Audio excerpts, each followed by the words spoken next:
Este é o Empreendendo no Reino e o papo de hoje foi com Jorge Nishimura. O Jorge é acionista do Grupo Jacto e já esteve na presidência do conselho do grupo por mais de 20 anos. Ele também é presidente e fundador da Universidade da Família. O Jorge é uma das maiores referências nacionais de empreendedor do reino. A Universidade da Família, por sua vez, já teve mais de 2 milhões de matriculados. O papo de hoje é uma inspiração para você que quer empreender com os valores do reino de Deus. Confere aí. Fala pessoal, você está em mais um Empreendendo no Reino e hoje nós temos a honra de receber aqui o Jorge Nishimura. Jorge, seja super bem-vindo, é um prazer para nós receber você aqui. Prazer é todo meu, André, de poder participar deste programa, né? Empreendendo, levando empreendedorismo para as pessoas. Amém, amém. Jorge, nós ouvimos muito de muitos entrevistados sobre você, sobre a sua história, a relevância que o Grupo Jacto tem no Brasil, né? E eu queria começar desde o princípio da vinda do seu pai para o Brasil, o início da empresa. E eu queria que você contasse um pouco pra gente do início da jornada do Grupo Jacto. Sim, acho que precisamos contar a história do meu pai, né? Naturalmente, ele veio ao Brasil em 1932, diante de uma grande crise econômica que o Japão passava nessa ocasião, né? Então é importante a gente já começar a lembrar de que crises, não é? Crises econômicas, crises diversas, não são necessariamente coisas ruins, desastrosas. Muitas vezes é a base muito boa para a gente fazer mudanças, né? Para a gente iniciar alguma coisa nova. Então, daí seu pai veio para o Brasil no meio de uma crise. E aí, como que se dá o início da empresa, da jornada? Ele veio para São Paulo, já foi para Pompeia? Então, chegando aqui em 1932, acho que havia um contrato, né, com toda essa viagem do Japão para cá. Ele foi trabalhar numa fazenda de café em Botucatu, né? Acho que quase todos os imigrantes acho que vinham, e o primeiro trabalho disponível era o café, era trabalhar na fazenda, né? Um trabalho muito pesado, muito difícil, né? Então o meu pai passou por essa fase, né? Depois de ter trabalhado bastante já na área de café, ele queria passear um pouquinho, conhecer outros lugares, foi para o Rio de Janeiro, onde ele trabalhou como assim, um tipo de ajudante de lá da casa, né? Um empregado doméstico, vamos dizer assim, não é? Atendia a família, né? Uma família de portugueses. Depois ele veio a São Paulo. Em São Paulo ele dedicou aí um período para poder entender um pouco mais a cultura, a língua, né? Ele esteve num colégio aqui em São Paulo. E depois ele começou aqui, junto com os colegas japoneses, né, uma pequena oficina para a fabricação de latas, de latinhas para armazenamento de chá preto, né? Aquela região de Registro, né, produzia café preto. E então eles produziam um pouco dessas embalagens, né, de café preto. Mas nesse período, foi o período que ele encontrou com a minha mãe, se casaram, né? E aí esse trabalho, vamos dizer, dessa oficina de embalagem não estava dando dinheiro suficiente para sustentação. Agora já não era só ele, né? Agora era ele e mais a minha mãe. E então ele teve que pensar em alguma alternativa para poder sair de São Paulo ou de fazer alguma opção de trabalho, né? E foi aí então que surgiu a ida a Pompeia. Que legal, que legal. Mas ele não conhecia ninguém em Pompeia. O Pompeia, essa região da Alta Paulista, né? Foi uma região que era a nova fronteira no Brasil, né? Hoje a gente fala a nova fronteira é Piauí, né? Nem Mato Grosso é mais, né? Maranhão. Naquela época, Pompeia essa região de Pompeia, Alta Paulista, era a nova fronteira.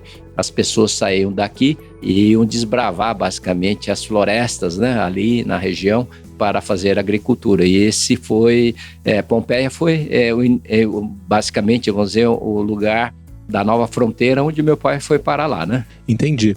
Você comentou que seu pai, então, ele passou um tempo aqui em São Paulo, depois ele foi para Pompeia. Nesse momento, o seu pai, ele conheceu, imagino, sua mãe, né, aqui em São Paulo, e aí então mudaram lá para Pompeia. Lá em Pompeia, ele continuou no mesmo ramo ou foi aí que ele já decidiu empreender em uma área diferente? Eu acho que toda vez que você vive uma situação de pobreza, não é? Você tem que encontrar meios de subsistência, não é? Saindo de São Paulo, naturalmente, era uma oficina que não estava dando a renda suficiente, foi a Pompeia, não é? E o meu pai, ele fez uma escola técnica, técnica mecânica, ele é um técnico mecânico, né? Isso em São Paulo ou no Japão? Lá no Japão. Entendi. Então, quando ele foi a Pompeia, ele chegou em Pompeia e aí ele colocou na frente da casa uma placa, conserta-se tudo. Então, ele abriu uma pequena oficina, né, para conserto. E creio que naquela época, técnico mecânico era uma profissão pouco existente, né? Quase ninguém tinha oportunidade de fazer um curso técnico. Então, meu pai abriu essa oficina, né, de concertos, né? E ele fazia concerto tudo que aparecia, né? Conserta-se tudo, né? Uhum. Foi um nome bem interessante, porque eu acho que ele não teria coragem de escrever conserta-se tudo nos dias de hoje, né? Hoje em dia porque não. As coisas estão muito complicadas, né? Mas naquela época, não é? Ele abriu essa oficina e por 10 anos ele serviu a comunidade de Pompeia, a cidade de Pompeia, com serviços, né, de mecânica, qualquer coisa que aparecia, né? Ele fez encanamento, ele fez portão, conserta tudo que aparecia, máquinas, né? E assim ele foi sobrevivendo por 10 anos lá em Pompeia. Quer dizer, o primeiro passo de empreendedorismo do meu pai foi a criação dessa oficina, né? E eu acho que foi muito bom, porque ele aprendeu muita coisa, ele conheceu, né, as necessidades básicas, né, que a região tinha, que a cidade tinha naquele tempo, não é? Que legal. E foi então entendendo essas necessidades básicas que a região tinha que ele entrou, por assim dizer, no segmento de maquinário agrícola, certo? Isso, então começou a aparecer máquinas, né, agrícolas para conserto, não é? Eram máquinas europeias, japonesas, americanas, não é? E então ele começou a consertar essas máquinas. Só que nós estávamos vivendo esse período que ele fazia isso, nós estávamos vivendo o período pós-guerra. E o período pós-guerra, basicamente todo o comércio internacional parou, né? Porque ninguém se arriscava a colocar um navio para sair da Europa, para vir para o Brasil, ou sair do Japão, vir para o Brasil, porque havia ainda o risco, não é, por causa da guerra, de afundar o navio, não é? Então, no Brasil, todas as máquinas importadas, de repente, não tinham peças de reposição. Você não conseguia nem a máquina, nem as peças de reposição. E, de repente, então, tudo aquilo que era equipamento que, por exemplo, se usava na agricultura, estava sem peça de reposição, significa a máquina quebrava e não tinha mais uso, né? E o meu pai fez conserto, foi consertando algumas dessas máquinas, né? Isso foi um ponto que ele aprendeu alguma coisa sobre máquinas agrícolas. Nossa, que incrível! Isso é uma baita lição de empreendedorismo, né? A primeira coisa que eu vejo que o seu pai fez, e eu já vi em alguns vídeos algumas pessoas se referindo a ele como o seu Nishimura, né? Algumas coisas que fizeram a diferença foi, ele primeiro entendeu a comunidade, entendeu o público dele e ele não criou uma solução para vender para o público, ele entendeu a necessidade do público e foi atrás da solução. Então, aí começa a história, né? Com todo esse problema, basicamente cessou toda a parte de comércio internacional, aí começou a surgir as oportunidades, né? E foi bem interessante porque um dos amigos, né, que era um vendedor de produtos químicos, né, um dia chegou lá para o meu pai e falou: "Seu Nishimura, por que o senhor não faz uma máquina?" E nesse período meu pai era um mecânico, né, consertava as coisas, né. Nunca tinha passado na cabeça do meu pai de fazer uma máquina, né, até porque ele não tinha os recursos assim disponíveis para fazer a máquina, né. Mas isso foi muito interessante, esse desafio desse vendedor, quando falou para o meu pai: "Por que o senhor não faz uma máquina?" Né? O meu pai é um homem que foi muito perseverante. Eu acho que se tem uma pessoa, né, que foi perseverante, foi o meu pai, né? Então, com esse estímulo, né, por que não faz uma máquina? Ele começou a pensar, em primeiro momento rejeitou, falando que não, eu não tenho condição de fazer máquina, não, eu sou mecânico, né? Mas aquilo foi alimentando, né? Ele foi alimentando aquilo na mente dele. E aí chegou um dia e falou: "Por que não fazer, não é? Então vamos fazer a máquina." E aí que começou foi o início da Jato, né? Quando ele começou a tentar fazer uma máquina. E a máquina foi construída toda à mão, né? Na realidade, a gente fala que sapato feito à mão é muito bom, né? Uhum. Mas máquina feita à mão é uma porcaria. Por quê? cada máquina sai diferente, não é? E indústria, não é? É bom que você tenha uma qualidade, tenha um padrão, não é? E naquela época meu pai começou a fazer as máquinas, né? Basicamente a base do martelo, né? A base básica dos recursos dos poucos recursos que ele tinha, e começou a sair as primeiras máquinas, né? E ele foi, vendia as máquinas, e as pessoas começaram a comprar a máquina, talvez porque faltava opção. A máquina dele talvez não fosse a melhor máquina que existia no mercado, né? Mas não existia nada no mercado por causa do problema da guerra, né? Entendi. Então, a partir daí, ele começou a fazer as máquinas e levar aos fazendeiros da região para saber vender as máquinas, né? Ele conseguiu começar a vender as primeiras máquinas. E uma coisa que foi determinante, não é? Eu acho que isso para empreendedorismo é muito importante, que as pessoas diziam assim, olha, a máquina do japonês lá não é grande coisa, mas quando quebra ele conserta. Olha. Então começou a vir esse conceito, né, de garantia, de saber que as pessoas não ficariam na mão. Por isso que até hoje a Jato é uma empresa que zela muito pela pós-venda, né, pela assistência técnica, pela manutenção das máquinas, né? Isso passou a ser um ponto extremamente relevante, mas foi por causa dessa confiança que os fazendeiros tinham no meu pai, de que eles não ficariam na mão, né? Mesmo a máquina quebrando, meu pai consertava a máquina e devolvia para o fazendeiro, né? Então, tudo isso, o meu pai foi ganhando confiança no mercado, né? No mercado regional ali, né, dentro das proximidades de Pompeia, ele foi ganhando a confiança das pessoas, né, e as pessoas então passaram a comprar as máquinas do meu pai. Que legal, essa história é recheada de aprendizados, né? Hoje em dia se fala muito dessa cultura do Vale do Silício, de um processo customer-centric. E dá para perceber que todo o processo que seu pai fez foi customer-centric, porque ele criou a máquina a pedido do cliente. E aí, então, ele fez a máquina. E quando a máquina quebrava, ele estava lá sendo o pós-venda, o sucesso do cliente, o suporte, não é? É verdade. Uma das coisas assim que é importante até hoje, não é? Nós não fazemos máquina por fazer. Nós não fazemos máquina só porque vai ganhar dinheiro. Nós fazemos máquinas para atender uma demanda. Eu acho que esse conceito de conserta-se tudo, basicamente, nós aplicamos isso na vida da organização, não é? A gente atende uma necessidade, não é, que as pessoas têm. Se é falta de máquina, determinado tipo de máquina, características de máquina, não é? Nós vamos trabalhando para poder dar atendimento, né? Hoje se fala muito na experiência do cliente, não é? Sim. Essa passou a ser uma forma de entender como a gente relaciona com o cliente, não é?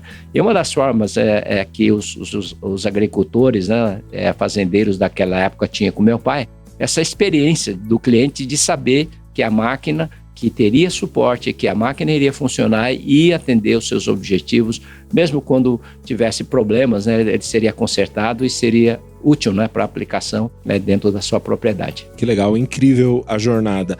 E aproximando mais um pouco, andando um pouquinho mais na timeline, então vocês nasceram já em Pompeia, cresceram, a empresa foi ganhando cada vez mais relevância, não só no cenário brasileiro, mas internacional, né? Porque o grupo hoje ele é uma referência de tecnologia assim, de ponta na produção de máquinas agrícolas, né?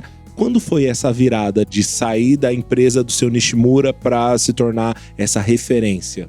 Poxa, tem que dizer que foi uma história longa, né? Eu creio que hoje nós estamos numa sociedade onde todo mundo espera coisas imediatas, né? Resposta imediata.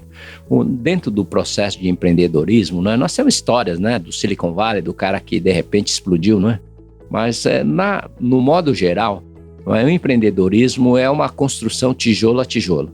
Não adianta a gente querer dar saltos, né? Até nós não gostamos de dar saltos muito grandes porque a gente corre muito risco. Então, se a gente cresce gradativamente, tijolo a tijolo, a gente cria basicamente uma base de aprendizado, não é? Que permite a gente navegar com mais segurança em direção ao futuro.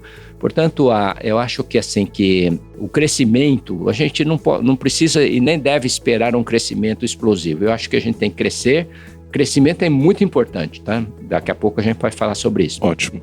Mas a gente caminha tijolo por tijolo, passo por passo, porque o empreendedorismo dessa forma é muito mais sustentável, né? Quando você tem um crescimento muito grande, às vezes perde a mão, né? E muitas vezes a gente quebra uma empresa porque cresceu muito rápido. Existe não só a questão financeira, né, mas existe a questão do aprendizado. A gente cresce alicerçado em cima de know-how, em cima de experiência, em cima, não é, de conhecimento. Não é? Então, eu acho que esse crescimento, né, gradativo, ele é muito mais seguro e a gente pode prosseguir, criar uma base para continuar crescendo no futuro. Né? Isso acho que é importante. Nossa, muito bom, porque hoje em dia se fala tanto e quase a exaustão sobre esse tal crescimento exponencial.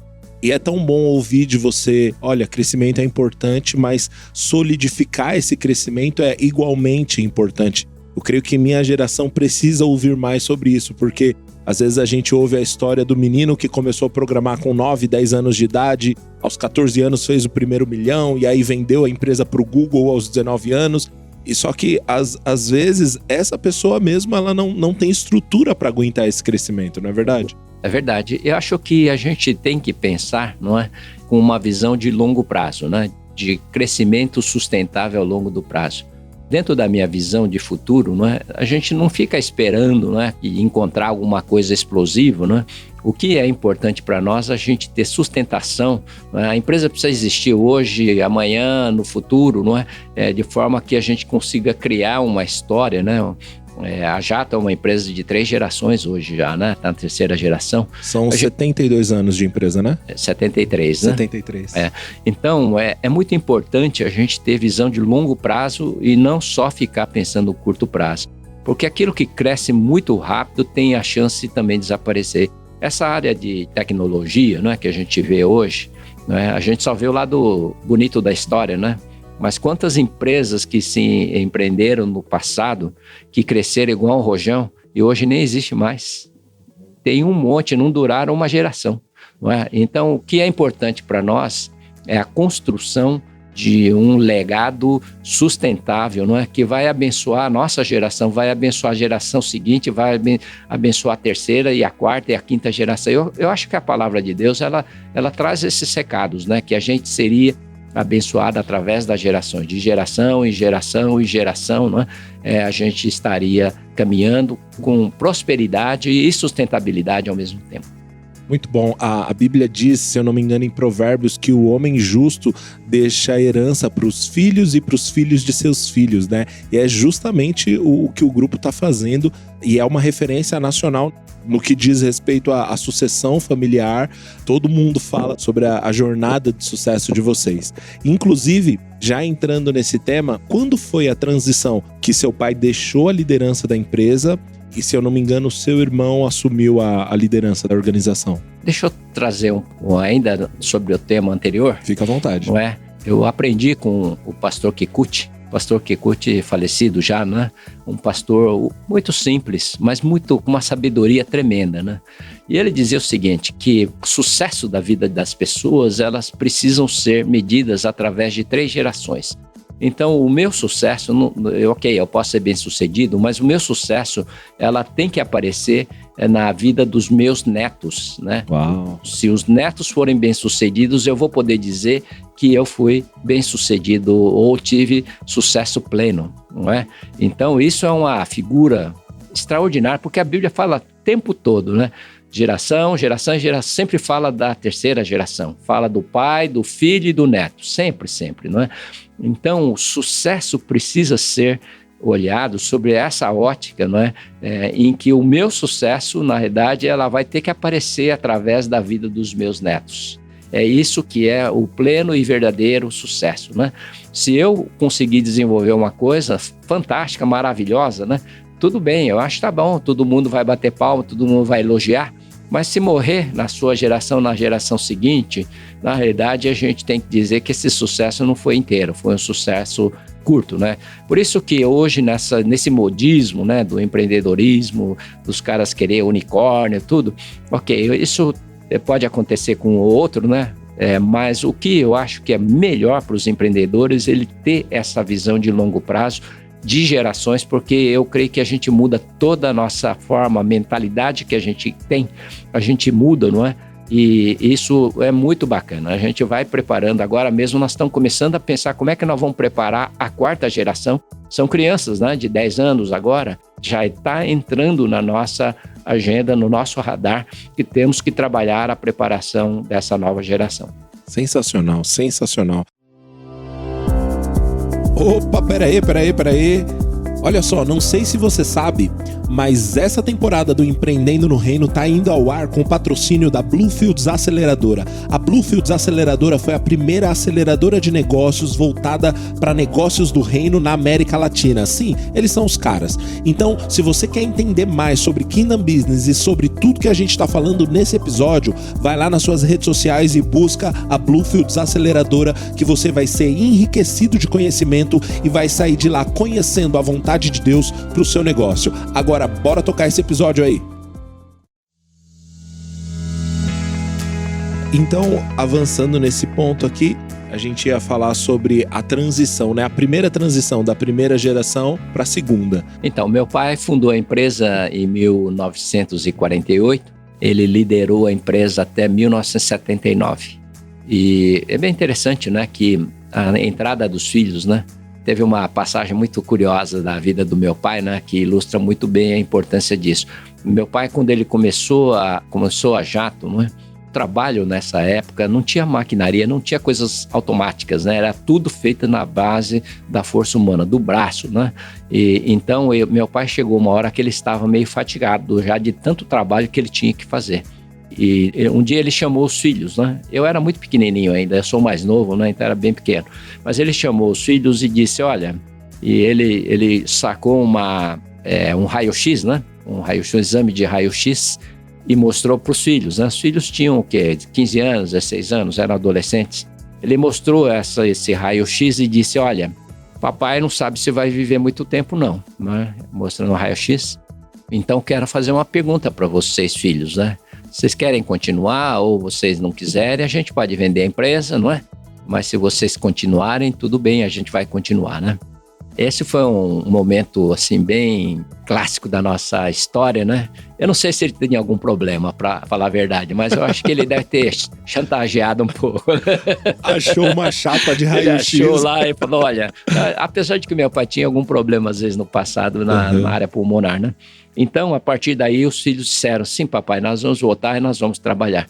Então, começou a partir daí um processo dos filhos participarem, né, da vida da empresa, não é? Meu pai sempre foi muito aberto para que a gente entrasse dentro da oficina, mexesse, usasse máquina, né? Quer dizer, ele sempre foi muito, assim, liberal nesse sentido, né? Nunca impediu que a gente fizesse alguma coisa na oficina, né? Então, depois dessa situação, um dos meus irmãos, né, o Giro, ele decidiu, então, voltar a trabalhar. Ele estava ainda com, acho que devia ter uns 15, 16 anos, né? Ele veio a São Paulo, fez um curso técnico, rápido aqui, né? 3 anos de curso técnico. E ele foi o primeiro que voltou para ajudar o meu pai, né? Então, com 19 anos, o meu irmão já estava trabalhando com o meu pai, né? Ajudando o meu pai, porque o meu pai estava sobrecarregado. Então, essa foi a relação do meu pai com os filhos. Depois, os outros filhos foram chegando, né? Foram para a faculdade, voltaram e fomos nessa jornada. Então, meu pai, ele dirigiu a empresa até 1979, né? Quando ele, então, decidiu. Ele estava com 70 anos. É muito interessante essa fase da história. Meu pai estava com 70 anos. Ele estava vivendo um momento de ouro na carreira dele, porque a Jato tinha lançado a primeira colhedeira de café do mundo, né? Uma máquina extraordinária. A empresa tinha crescido por causa da década, né? De crescimento, que foi a década de 70, né? Nesse lançamento da colhedeira que, se eu não me engano, eu vi o vídeo que foi o vice-presidente, foi a imprensa toda noticiando isso, né? Então, foi um projeto muito bem, tem que dizer que esse foi um projeto da Jato, junto com o governo do estado de São Paulo, né? O secretário da Agricultura do estado de São Paulo, um dia chamou meu pai e falou, senhor Nishimura, nós precisamos fazer uma máquina de colher café, não é? E aí o meu pai falou, poxa, mas eu sou uma oficina, né? Não tem competência para fazer uma máquina dessa, né? Procura outras empresas que são muito mais qualificadas do que a Jato era naquela época para que eles façam essa máquina. E o secretário disse, falou, senhor Nishimura, eles não vão fazer, o senhor faz, não é? E foi então que o meu pai assumiu esse desafio de fazer alguma coisa que estava muito acima, né, da capacidade técnica que ele tinha, da estrutura que ele tinha, não é? E aí eu acho que no empreendedorismo isso é muito importante. porque vai aparecer desafios, não é? E a gente vai ter que encarar os desafios porque são momentos de crescimento, não é? São desafios que vieram por uma demanda, uma necessidade, né, que o governo tinha. E quando o meu pai abraçou vamos dizer, esse projeto, né, projeto ousadíssimo, né, muito ousado para o tempo, 1979, né? No entanto, isso foi muito importante. Conseguimos fazer, né? Contratamos pessoas, fomos formando equipe e realmente nós fizemos uma máquina extraordinária, né? A colhedeira de café é uma máquina fantástica, contribuiu demais para o Brasil. E eu acredito que para a agricultura no mundo, né? Porque foi a primeira do mundo. O café, a colheita mecanizada, né, do café basicamente só existe no Brasil. Porque em todos os outros lugares o café é produzido em montanhas, né? Então você pega a América Central, né? Os caras produzem o café na montanha, né? E então uma máquina do porte, que é a máquina que nós construímos, inviabilizou, né? Não é viável, na realidade. E o Brasil é um país maravilhoso, viu? A gente tem que olhar como que o país é abençoado, não é? Para onde o café no Brasil foi, né? Depois da geada que aconteceu nos anos 70, né, os cafés aqui do estado de São Paulo e Paraná foram dizimados. Um dos maiores produtores de café do Brasil era Paraná e São Paulo. Quando veio a geada negra, que chama uma geada que realmente liquidou com o cafezal do Brasil inteiro, né? Então, começou a ter uma migração do plantio de café mais para o norte. E começou a ir para o Cerrado, Minas Gerais especialmente, não é? Então, à medida que o café migrou para Minas Gerais, encontrou um ambiente muito, muito bom para o café. Por quê? Café é uma bebida, é uma planta que, para ter boa qualidade, ela precisa ser plantada em altitudes mais elevadas, 800 metros, 1.000 metros, né? E, então, quanto mais alto, né, for a altura, vamos dizer, da plantação do café em altitudes mais elevadas, melhor a qualidade do café. E lá no Cerrado, eles encontraram áreas altas, né, 800, 900, 1.000 metros de altitude e planas. Esse foi uma sacada, né, que fez o Brasil viabilizar na cafeicultura. Então, quando as fazendas começaram a migrar lá para a região do Cerrado, não é? A mecanização da colheita do café ficou muito viável, né? Então, hoje... E um detalhe interessante, né, que lá no Cerrado não existe mão de obra, não tem mão de obra. Não tinha, né, naquela época, mão de obra disponível. Então, quando a máquina chegou, ela encaixou igual uma luva, porque tinha uma área espetacular, clima espetacular, né, para plantio do café, e de repente aparece a colheita mecanizada que resolveu o problema da mão de obra, né? A mão de obra de café é violenta, né? É um envolvimento de muita gente, né? E hoje ninguém quer plantar café, ninguém quer colher café hoje em dia também, né? Ainda mais seu pai conhece bem essa realidade, porque foi o início da carreira dele aqui, quanto ele sofreu colhendo café, né? E agora criar uma colhedeira de café deve ter um significado todo especial. Eu aprendo aqui também, Jorge, algumas coisas, né? Primeiro, a humildade intelectual do seu pai. De falar, não, tem outras empresas. E aí o secretário fala, seu Nishimura, é você. E aí ele abraçar esse desafio e fazer algo extremamente inovador para a época, né? Isso é uma característica tão importante, assim, de empreendedores de sucesso. É verdade. Só para voltar um pouquinho na temática anterior, uma das coisas que o meu pai lembrou quando ele foi solicitado a fazer a máquina, é que ele trabalhou na cafeicultura. Quando ele veio, o primeiro trabalho dele foi trabalhar na roça. E ele lembra que colher café era um trabalho muito difícil, né? Ele dizia que as mãos sangravam, né? À medida que você ia puxando o café, né, as mãos sangravam. Então ele lembra dessa dificuldade, né, dessa dor de que era colher café, não é? Então isso também foi talvez uma das razões que impulsionou ele a pensar realmente na colheita mecanizada, né? Eu sei que a gente avançando também nessa questão da empresa, das gerações, eu sei que lá em 1992 tem um fato bem icônico da jornada de vocês. Se você quiser comentar, a gente pode entrar nisso. Mas antes eu queria perguntar, Jorge, da conversão de vocês. Como Cristo encontrou vocês, como vocês encontraram a Cristo. Eu queria ouvir um pouco dessa parte da sua vida.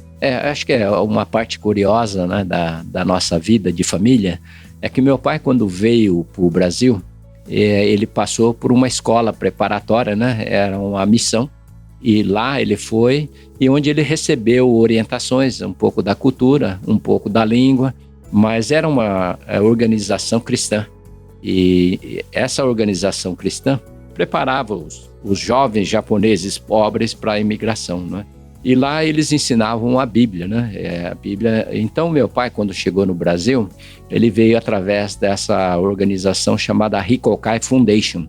Era uma organização cristã. E então, quando o meu pai veio para o Brasil, ele já veio, de certa forma, com esse viés cristão. Então, esse é um ponto importante, né? Porque muitas vezes é difícil de a gente vencer certas barreiras religiosas, de tradição, de família e cultura, né? Mas nesse caso, eu nunca tive que lutar contra a questão religiosa, porque, de certa forma, a minha família já veio do Japão já com esse viés cristão, né? Eu me converti já quando eu estava na faculdade, não é? A vida minha estava miserável, sabe? É uma das coisas assim que tem que se dizer, não é? É que a gente, quando está em crise, é que a gente busca alguma solução, não é? Eu estava na faculdade e emocionalmente eu estava realmente numa vida miserável, com vazio imenso dentro, né? Tentando encontrar meios de suprir basicamente isso que é o buraco que está dentro da gente, não é? A gente tenta de tudo, né? E tenta todas essas porcarias, né, que aparecem como uma alternativa, mas quando eu estava na faculdade, período que estava na faculdade, eu tive a oportunidade de participar de uma reunião, né, que um grupo aqui de São Paulo estava lá em Marília, onde eles estavam cantando, né, e era muito gostoso, e jovem gosta de música, né, estavam cantando e compartilhando da vida deles, e eu olhava o rosto desses jovens, e eu olhava uma alegria, alguma coisa diferente que eu não tinha, né. Eu falei, uau, né? E através do testemunho de um dos membros desse grupo, e houve o apelo, né? E nessa noite eu realmente me coloquei diante de Deus e me converti justamente através do testemunho, da palavra e através da face, né? Da alegria que eu via. Foi um momento que eu me converti, não é? De verdade eu me converti naquela noite. Foi realmente uma mudança muito importante. Então, olhar a vida da gente, não é? Muitas vezes a gente quer levar a vida da gente como a gente quer, né? Mas a gente não consegue, não é? E Cristo fez toda a diferença, Jesus fez toda a diferença na minha vida, não é? E a partir daí, realmente, aquele versículo fala que a gente nasce de novo, de fato, não é? Nasci de novo, talvez não nasci de novo no corpo, o corpo estava lá já, não é? Mas o meu interior, eu nasci de novo, e foi realmente, a partir dali, começou a minha jornada cristã, né? Uma jornada muito especial para a minha vida. Que legal. E você enxerga momentos onde seu relacionamento com Deus fez uma diferença vital dentro dos negócios? Olha, eu falo que hoje, eu vou falar sobre um versículo que me acompanha já há alguns anos, né? Muito tempo já. Deuteronômio 28, né? 1 e 2, versículo 1 e 2 diz: se atentamente cuidares de guardar todos esses mandamentos que hoje te ordeno, e no versículo 2 diz, então todas essas bênçãos virão sobre ti e te alcançarão. Basicamente esse texto vem da mensagem de Moisés preparando o povo para a entrada, né, na terra prometida, e ele dando essa instrução, olha, se vocês cuidarem de guardar as coisas de Deus, então as bênçãos virão sobre ti e te alcançarão. Esse é outro lado interessante, né? Porque muitas vezes a gente corre atrás da bênção, né? Ah, tem um cara lá que está abençoando, tem um pastor, tem um, sei lá, você vai atrás da bênção, né? Como se alguém pudesse dar bênção para você. Mas de fato, a bênção, ela corre atrás da gente à medida que nós somos obedientes, fiéis aos mandamentos. Então, tudo que Deus espera das pessoas é que sejam fiéis aos mandamentos, aos princípios de Deus, né? Então, quando eu trago isso para dentro da empresa, eu estou muito claro, eu tenho uma clareza absurda hoje, né, de que se a gente caminhar corretamente, seguindo os princípios de Deus, seguindo o caminho de Deus, não é? E eu estou falando de princípios, não estou falando de religiosidade, tá? Eu estou falando de princípios, né? Valores e princípios que devem ser seguidos, né? Então, a empresa tem boa possibilidade de prosperidade. Então, continuamente, hoje para mim é claro, né, em todo momento, realmente checar para ver se a gente está caminhando certo, não é? E quando a gente tem dúvida, não é? A gente colocar diante de Deus e falar, Deus, tem dúvidas, não é? O que eu faço? e a gente só caminhar quando a gente sentir segurança de que aquilo, né, agrada o coração de Deus e está adequado com os princípios e os mandamentos de Deus. Então, o que eu vejo hoje é o seguinte, não é, André? Todo mundo acha que empresas que prosperam são empresas que violam os princípios e mandamentos, que fazem maracutaia, que fazem suborno, que fazem um monte de coisa. Eu acho não. A certeza é de que as organizações onde que as pessoas violam os mandamentos, né, e fazem as coisas como não deve ser feito, né, com suborno, com engano, com um monte de coisa, essas empresas elas vão se enquadrar em Deuteronômio 28, mas no versículo mais pela frente, que diz: se você não cuidar de guardar todos esses mandamentos que hoje te ordeno, então todas essas maldições virão sobre ti e destruirão. E é muito interessante que o texto das maldições é um texto longuíssimo na Bíblia, viu? É muito longo, então o cara vai se dar muito mal. Então hoje, quando eu olho para o futuro, eu falo o seguinte: as empresas que vão se destacar e prosperar relativamente no futuro serão empresas onde os seus líderes, né, são pessoas que estão realmente trabalhando muito a questão dos princípios e valores, da ética, né? São pessoas que são tementes a Deus, que procuram a vontade de Deus, né, e agradar o coração de Deus. Eu acho que serão essas empresas que vão prosperar mais e mais e mais através das gerações, né? Através das 3 gerações. Aquelas que realmente fazem as coisas erradas, não é? Eles vão naufragar de repente. Eles cresce, de repente implode, não é? E nós temos a história do Brasil recente, não é? Com o Lava Jato, né? Com tudo o que aconteceu nesse período, empresas gigantes, né? Empresas que prosperaram e hoje basicamente estão na ruína, né? Então essa é a resposta, né, disso, de que não dá certo a gente querer criar um crescimento sustentável, né, através das gerações, se a gente realmente não formos, vamos dizer, fiéis, tementes e sérios com a palavra de Deus, com os mandamentos de Deus, né? Muito bom. Jorge, conversar com o senhor é uma verdadeira aula. Se deixasse tudo que você fala, dá para entrar em um tema e fazer perguntas, mas eu queria destacar um ponto. Você citou aqui Deuteronômio 28 das bênçãos, né? Que aí depois ele diz: será abençoado na cidade, no campo, no cesto, na maçadeira, ao entrar, ao sair, vai ser cabeça, não cauda. Aquela coisa maravilhosa que a gente vê ali em Deuteronômio 28. Eu vejo que, assim, existem alguns extremos que, infelizmente, a igreja cristã abraçou 2 extremos, né? O extremo de que todo crente tem que andar de avião, de jatinho particular, mas também tem um outro extremo que o empresário que é bem sucedido, que tem um bom resultado financeiro, tá fazendo alguma coisa errada. Eu queria que você comentasse sobre isso, porque às vezes eu vejo muita gente falando a tal da teologia da prosperidade, mas muitas vezes abraçando e defendendo uma teologia de miséria, e ninguém confronta isso. Nós abordamos esse tema de teologia com 3 tipos, não é? Existe a teologia da prosperidade, né, de fato conhecida.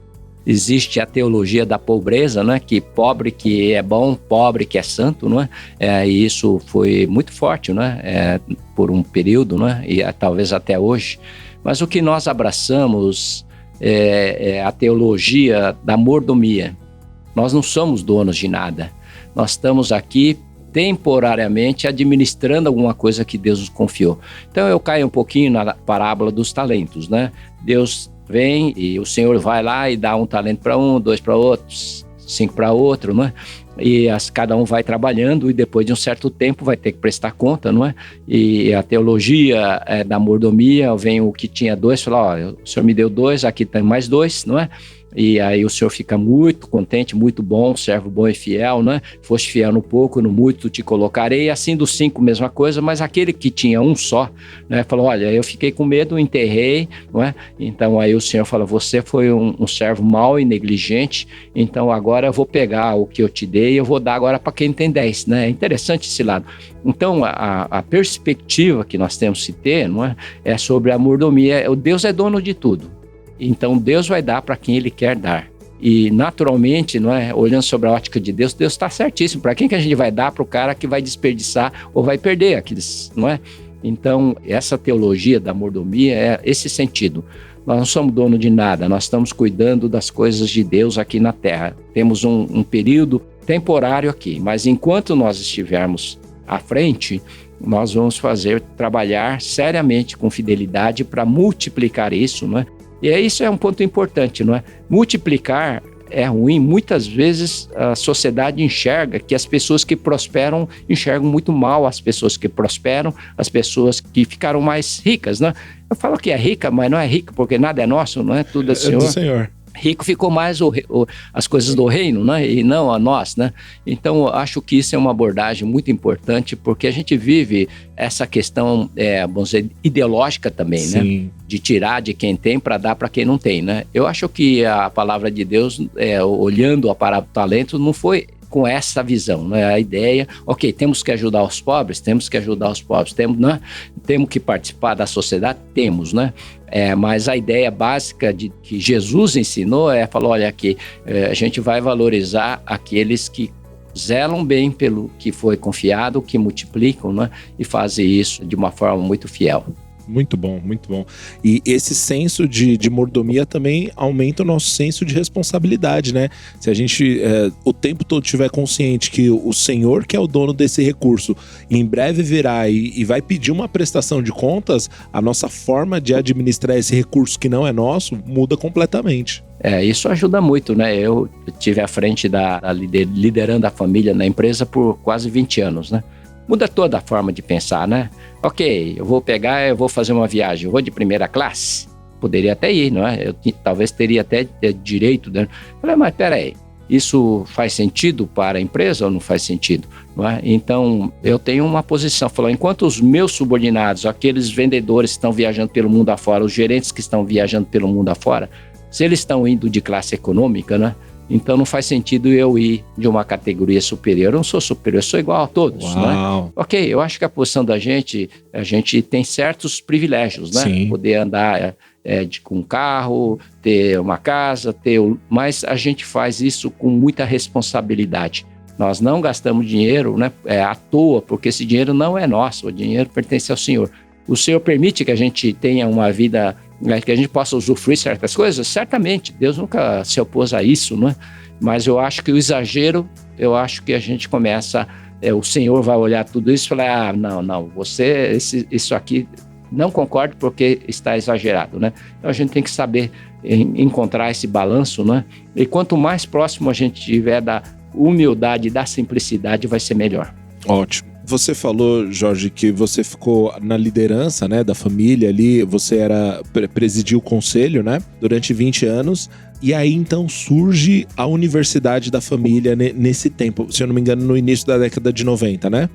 E assim, a Universidade da Família, para quem tá ouvindo, acredito que você só não sabe o que é a Universidade da Família se você morou em Marte nos últimos anos, né? Porque desde do reformado mais radical ao mais pentecostal, todos foram abençoados por algum dos treinamentos, dos cursos da Universidade da Família. Eu gostaria que você falasse um pouco do surgimento e explicasse o que é a Universidade da Família. Em 1991, a empresa estava vivendo uma crise econômica que acabou se transformando numa crise familiar, né? Não sei se vocês estão lembrados, né? Nós tivemos inflação de 1.000%, 2.000%, 3.000%, e basicamente as empresas estavam sofrendo demais, né? A nossa empresa sofreu também, não é?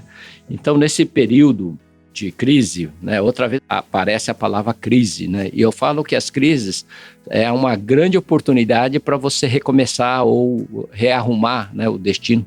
E nesse período, o meu pai, que já estava fora da empresa, ele interferiu, né, no processo, e então o meu irmão, que era presidente, foi demitido, e eu também. Eu era diretor industrial, não é? E eu fui demitido, né? E o meu irmão. E isso gerou uma crise muito grande, mas é interessante que essa crise é que proporcionou o nascimento da Universidade da Família. Eu estava vivendo um momento espiritual muito bom lá no final, começo da década de 90. Eu vivia um momento especial, realmente assim, algo assim tão alegre, tão bom, né? Tão positivo na minha vida. E um dia eu fiz uma oração baseada em cima de um livro, inspirada em cima de um livro sobre bem-aventuranças, né? E dentro desse livro aparecia o tema bem-aventurados os mansos, porque herdarão a terra.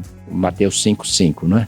Então eu, seguindo basicamente o que o livro dizia, eu fiz uma oração muito genuína diante de Deus. Falei, Senhor, eu quero ser manso nas tuas mãos, e abro a mão, né, e abri as minhas mãos diante de Deus, colocando tudo aquilo que eu achava que era relevante na minha vida, né? Eu tinha uma posição muito importante, que era diretor industrial, eu tinha um salário bom, eu tinha um status, né, tanto, eu tinha um monte de coisas assim, não é? E eu coloquei tudo isso diante de Deus, falei, Senhor, tá aqui, abra minhas mãos, e aí o senhor faz o que o senhor quiser, não é? E Deus normalmente não violenta as pessoas, sabe? Mas se você voluntariamente se posiciona diante de Deus, Deus age, porque você permitiu, não é? Então, quando eu fiz essa oração, não é? 2 meses depois aconteceu essa reunião em que eu fui demitido da empresa. Foi um momento muito doloroso, porque a ferida gerada em nós, através da figura do meu pai, né? Quando o pai fere o filho, é uma dor profunda, sabe? É uma dor, assim, que é difícil de expressar, mas é uma coisa tão profunda, não é? Meus irmãos também endossaram, basicamente, essas decisões. Então, foi um momento muito doloroso. Então, eu tinha orado, não é, sobre abrindo mão dos meus direitos. 2 meses depois, eu fui demitido, né? E aí, eu falei, depois de um período, eu falei, gente, eu preciso sair daqui, que eu não estou aguentando, que a pressão emocional tem sido demais aqui, eu não estou aguentando essa pressão, eu preciso sair aqui porque estou precisando de respirar um pouco, né? Então foi quando eu e a Márcia decidimos ir para os Estados Unidos, né? Participar de um evento internacional. Fomos lá para descansar, né? Para poder dar uma respirada. Eu não queria sair para não fazer nada, então fomos lá nesse evento, era um encontro internacional, e lá participamos, nós fomos tão bem acolhidos, né? Pelas pessoas. Depois fui conversar com os fundadores desse trabalho lá, né? Que a gente já estava desenvolvendo no Brasil, chamava Nova Shalom. E conversamos e tal, e depois da nossa conversa, eles fizeram uma pergunta que eu não esperava. Eles disseram, vocês não podem assumir o trabalho do Nova Shalom no Brasil? Eu falei, bom, eu não vim aqui para pleitear nada, né? Mas fiquei pensando, falou, sabe, acho que não vai fazer um estrago grande se der tudo errado, porque não tem nada no Brasil. Não existia só, a gente trabalhava, mas muito poucas coisas aconteciam. Aceitei, voltei para o Brasil, não é? E quando voltei, começamos a trabalhar e preparando os treinamentos. O pessoal lá da nossa igreja ajudou demais. E aí é que nasceu, na realidade, e foi o embrião da Universidade da Família, né? Na primeira fase, Nova Shalom depois mudou de nome para MMI, né? Marriage Ministries International, e nós trabalhamos muito fortemente, né? E o ministério explodiu aqui no Brasil. Ele realmente foi um fenômeno assim, extraordinário de crescimento, né? Então, depois nós fomos acrescentando outros ministérios, que surgiu a Universidade da Família na área de paternidade, né? Nós temos um currículo extenso na área de paternidade, nós temos currículo muito bom para homens, né, e para mulheres, nós temos currículo bom na área de finanças, nós temos um currículo bom também para nova geração, não é? E coisas que tratam também das relações familiares, a dinâmica da família através do Family Foundation, né? Então, de repente, nós fomos trazendo, né, uma série de trabalhos, né, e que, assim, nos surpreende muito, André, que possivelmente nós estamos chegando agora a 2 milhões de matrículas desde que nós iniciamos o ministério. Não é um número pequeno, né? 2 milhões de matrículas, né? Não quer dizer 2 milhões de pessoas, né? Mas são 2 milhões de matrículas, pessoas que alguns fizeram os cursos várias vezes, né? Diferentes cursos. Mas quando eu olho toda essa história, eu falo, olha, não seria possível isso ser alcançado através da capacidade humana. Eu me conheço, né? Jamais eu conseguiria fazer isso, mas quando nós abrimos mão do direito, Deus nos tirou da posição de diretor industrial, e durante esse período eu comecei a dedicar, então, depois que nós voltamos aos Estados Unidos, como responsável pelo ministério aqui no Brasil, né? Como diretor nacional aqui no Brasil desse trabalho, então a coisa começou a andar, né? E está andando até hoje, não é? Então, eu olho e falo, poxa, isso só pode ter sido Deus, não é? Então, quando a gente fala, bom, como é que nasceu um projeto desse? Bom, nasceu por uma decisão minha de abrir a mão, mas de uma ação de Deus, não é? E a palavra diz, bem-aventurados os mansos, porque herdarão a terra. Eu entendo que isso que nós conseguimos através da Universidade da Família Foi a herança que Deus nos deu, né? E isso é fantástico, né? A gente olhar tudo isso, porque a gente olha, né? Bom, não nasceu da ideia de um cara, né? Mas nasceu no coração de Deus e está frutificando até hoje. Que incrível, que bênção fazer parte dos projetos, dos planos de Deus. Tem um grande homem de Deus, Lester Sumrall. Ele disse certa vez o seguinte: Senhor, seja o que for que o Senhor estiver fazendo na terra, não me deixe de fora. Eu gosto dessa mentalidade de eu estou participando de um projeto maior do que a mim mesmo.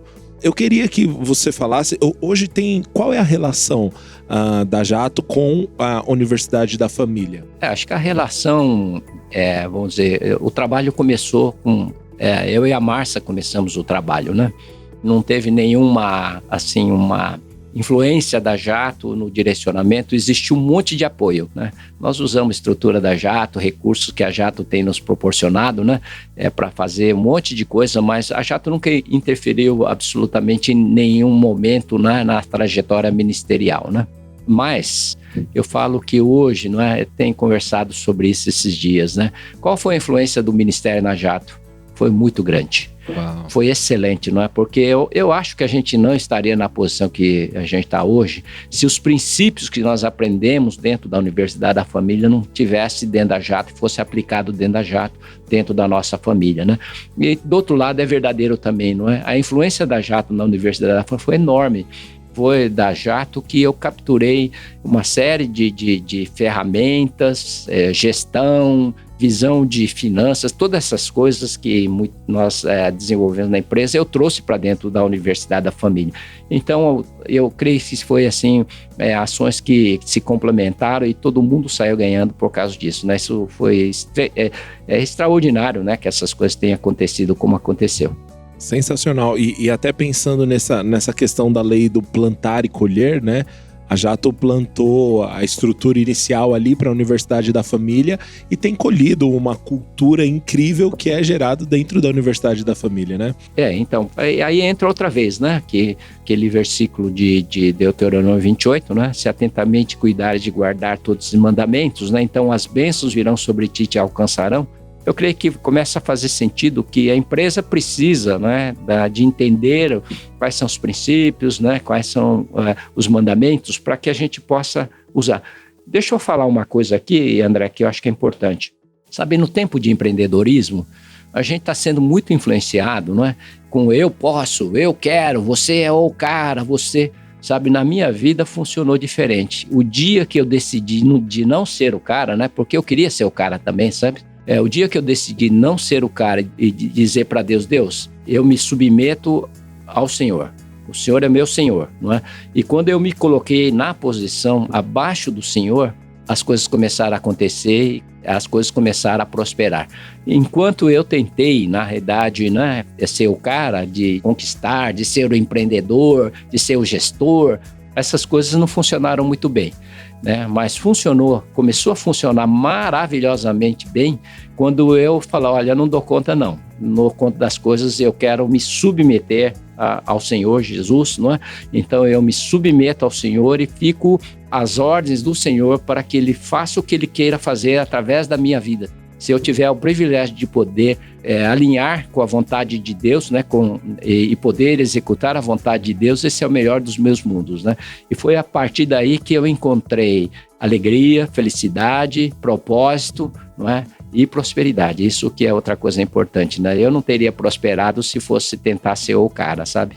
Então esse é um ponto, acho que muito importante para os empreendedores, de achar e falar, não, eu quero ser todo mundo, cara fez isso, tal, não é? E citam muitos nomes importantes, mas nomes de pessoas que infelizmente ganharam muito dinheiro, mas viveram uma vida miserável, não é? Então não vale a pena esse tipo de coisa, não é? Então é muito importante a gente saber se submeter ao Senhor, porque o Senhor sabe muito mais do que a gente, Ele que nos criou, não é? Então o propósito foi criado por Deus na nossa vida, então nós vamos cumprir esse propósito. Se cumprirmos o propósito, a alegria da gente vai ser plena. É Amém. Muito legal. Sensacional. É tão importante ouvir pessoas como o senhor que tem essa jornada com Deus, trazendo conselhos tão sábios para a nossa geração que às vezes está tão acelerada, tão deslumbrada com esse pseudo-sucesso que o mundo está vendendo através das redes sociais e, na verdade, tudo que a gente quer ouvir é naquele dia, servo bom e fiel, entra no descanso do teu Senhor. Tem que entender que a eternidade, né? Para quem acredita na eternidade, né? Eternidade começa agora, mas vai ter um tempo longuíssimo, né? Eterno para frente, não é? Então Exato. Temos que pensar, não é? Que a nossa vida, nosso tempo na Terra é 80, 90, 100 anos, mas a eternidade é para sempre, não é? Então temos só não perder essa expectativa, porque às vezes a gente queima a eternidade nos anos que a gente tem a disponibilidade para criar a eternidade, para estar dentro da eternidade. Verdade, né? Muito bom. A gente já tá caminhando para o final, a gente já tá 1 hora aqui, quando a conversa é boa, o tempo voa, né? Mas eu só queria perguntar um pouquinho da relação, porque eu sei que a empresa ela é muito influente na cidade de Pompeia. Eu lembro de um vídeo seu falando sobre esse desejo de impactar ainda mais a cidade, de pensar as próximas décadas da cidade junto com pessoas relevantes da cidade. E eu até falei para algumas pessoas assim que a sua jornada, Jorge, quando eu falo de relevância, uma empresa relevante que impacta uma cidade, a sua história é a primeira que me vem à mente, porque a cidade de Pompeia, ela tem um impacto direto por conta de uma organização que tem os princípios cristãos. Eu queria que você falasse um pouquinho sobre essa relação com a cidade de Pompeia e a importância do empreendedor pensar em ser relevante fora das 4 paredes da igreja e fora das 4 paredes da empresa. Teve um livro que me impactou muito no passado, e o livro falava a respeito das 7 áreas de influência, né? Loren Cunningham e Bill Bright, né? Foram grandes homens de Deus. O Loren é vivo ainda, né? Mas eles trouxeram um conceito que mudou toda a minha forma de pensar, né? A vida cristã. Eles disseram que transformação, e eram homens que procuravam transformações de nação, ela precisa acontecer nas 7 áreas de influência, não é? Para ser transformação. Então eles falavam a respeito de governo, falar sobre empresas, falar sobre escolas, falar sobre igrejas, falava sobre mídia, família, entretenimento. São áreas, né? E pode ser que hoje nós temos até mais áreas do que essas 7 que eles mencionou lá, né? Mas eles diziam que a transformação de uma sociedade, de uma nação, precisaria ter transformação em cada uma dessas áreas, né? E isso mudou muito a minha forma de pensar. E a partir desse momento fomos organizando as coisas, pensando, né?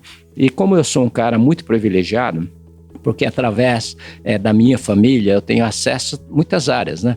A área de família, por exemplo, a gente já trata disso desde 1978, né? Que nós falamos sobre a questão da família dentro do ambiente igreja. Mas ultimamente a gente também fala dentro do ambiente da empresa.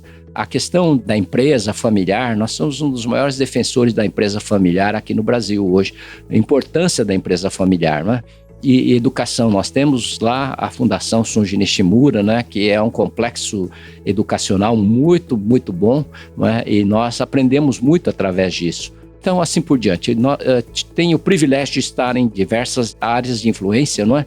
Então, quando as coisas foram caminhando, esse desejo tem aumentado ainda mais. E hoje a gente até deu um passo mais avançado ainda em relação à questão das 7 áreas de influência. A gente tem começado a falar bastante sobre ecossistema, né? E o ecossistema é a conexão de tudo. E o mundo tem que começar a caminhar para esse lado. Nós não somos peças soltas, tá? Cada coisa que acontece dentro da comunidade afeta a comunidade como um todo, não é? Então é muito, muito importante que a gente entenda a nossa comunidade como um todo, que precisa ser transformada, né? E nós não podemos, uma vez eu estava com o pessoal nosso da Jato, de Recursos Humanos, né? E aí estavam lá e fiz uma pergunta para eles, falei, vem cá, o que a escola pública tem a ver com a Jato? Eles não tiveram resposta, ficaram mudos por um momento, né? Falaram, sabe, tem tudo a ver. Porque uma boa parte desses alunos que estão hoje frequentando as escolas públicas vai trabalhar aqui dentro da Jato. A Jato é o maior empregador lá, né? Vai trabalhar aqui. Então, se a gente não dá uma formação boa para essas crianças, né, que estão em fase de formação, quando a gente for contratar eles, a gente vai contratar gente com deficiências de caráter, de comportamento e de conhecimento. E vai impactar. E como é que nós vamos concorrer com esses países tipo Coreia, onde que os caras dão uma educação de alto nível, onde que tem muita disciplina, onde que tem não é formação do caráter mais elevado do que o nosso. Mas como é que nós vamos concorrer? Então, Esse é um pequeno exemplo que a sociedade onde a gente vive, a gente não pode fechar o olho e falar que nós não temos nada a ver. Nós temos sim a ver e vamos ver se a gente, com um pouco de ajuda, a gente pode melhorar, não é? Então, tem sido esse todo o nosso trabalho. Está aqui comigo hoje o secretário nacional da família de Pompeia. Nós viemos aqui para discutir algumas coisas, né? Está aqui o Paulo Henrique também, que é a pessoa que está liderando o Instituto de Desenvolvimento Familiar, que é um braço da nossa empresa para fortalecimento de famílias no município de Pompeia. Que incrível, que incrível. Essa visão mexe comigo e eu espero que você que está ouvindo isso até aqui entenda a importância de investir em pessoas. Deus não te chamou simplesmente para ganhar dinheiro, para fazer uma empresa bem-sucedida, mas para ser uma resposta para a sociedade. E a história do Jorge, a história do Grupo Jato deixa isso muito claro. Jorge, muito obrigado por sua disponibilidade, generosidade de nos conceder essa entrevista. Para encerrar, eu vou pedir para você deixar uma mensagem, o que tiver no seu coração, fique à vontade, leve o tempo que precisar, para os empreendedores que estão começando, estão nos primeiros passos dessa jornada. Eu queria dizer para vocês, né, empreendedores, né, que vai cair na mão de vocês algumas sementes em algum momento. Deus dá semente para todo mundo, isso eu acho que é a primeira coisa, né? E, naturalmente, nem todos foram chamados para serem empreendedores, não é? Mas, à medida que a gente recebe essas sementes, tudo que Deus espera é que a gente seja bom e fiel. Deus espera que você multiplique esse talento que você recebeu, não é? Se você conseguir multiplicar esse talento, o Senhor vai dizer, olha, você foi muito bom e fiel, vou te dar mais. Continua multiplicando. Então, é um processo contínuo e ela está alicerçada em cima de confiança. Está alicerçado em cima de fidelidade, não é? Então, se temos um sonho de empreender, né, temos que trabalhar com isso. E pensa no longo prazo, não é? Ok, o longo prazo a gente pensa, difícil de pensar em longo prazo, às vezes para quem está começando, mas comece a exercitar isso porque isso é muito precioso. As decisões nossas, elas têm que nos ajudar a levar para bem longe, não é? E não para uma visão mais curta, né? Vamos dizer, uma jornada curta. Então, o Brasil é um país cheio de oportunidades, o Brasil é um país excelente. Eu acho que o momento que a gente vive, parece que o Brasil é uma porcaria. O Brasil não é essa porcaria toda que a gente ouve todo dia, não é? O Brasil é um país de oportunidade, o Brasil é um país de potencial, não é? Agora, quem faz o Brasil somos nós, né? Então, se existe uma parte que não é boa no Brasil, né? Vamos fazer a parte boa, onde a gente está, fazer a parte boa do Brasil, porque através dessa parte boa do Brasil, né, acontecendo em diversas partes do Brasil, no Brasil inteiro, né? Nós vamos começar a construir uma nação realmente abençoada, né? E Brasil é um país, assim, muitas vezes a gente não sabe, né? Nós temos muita liberdade aqui no Brasil. Coisas que não existem por aí em muitos lugares, né?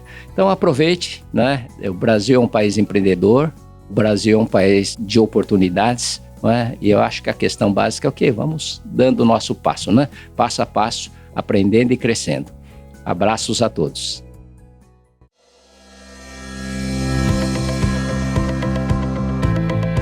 Pessoal, esse foi o Empreendendo no Reino. Para você que ouviu até agora, avalie o nosso podcast. Se você não é inscrito, se inscreve aí e comenta conosco no nosso Instagram, @Empreendendo no Reino. Nos vemos na próxima semana. Até mais!